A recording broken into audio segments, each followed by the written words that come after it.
नमस्कार एभ्रिवान। आज मम्मी र म भएर हाम्रो खेततिर जाँदैछौँ।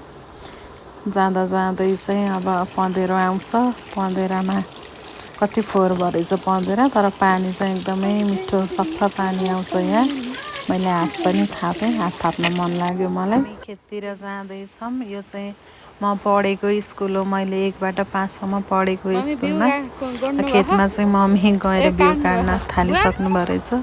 नानीहरू खेल्दैछन्। म पनि बिउ काट्न थालेँ। बुवाले घाँस काट्दै हुनुहुन्छ।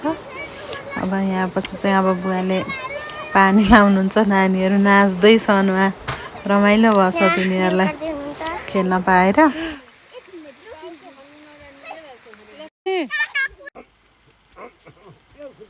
कति राम्रो हनी हन्त नाति खाना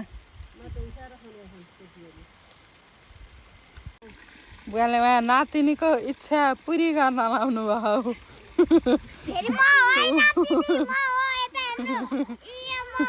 सबैले चिन्नु भयो तिमीलाई।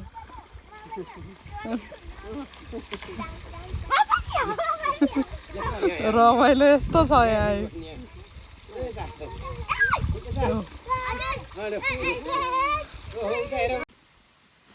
म चाहिँ घाँस काट्न थालेँ। मम्मीहरू उता बिउ मिलाउँदै हुनुहुन्छ। धेरै वर्षमा घाँस काटेँ, तर मलाई एकदम रमाइलो लाग्छ घाँस काट्न चाहिँ। पहिला मैले स्कुल बिदा हुँदा त 3 ढोको पनि घाँस काट्थेँ। अब नानीहरू धान रोप्दैछन्। धान रोप्ने गरा बनिसकेछ। मम्मीले बिउ दिँदै हुनुहुन्छ।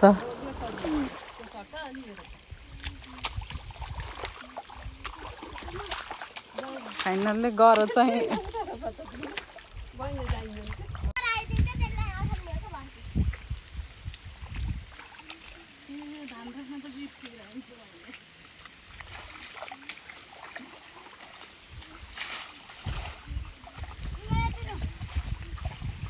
यता हब्यौ यता यो सजिलो हो।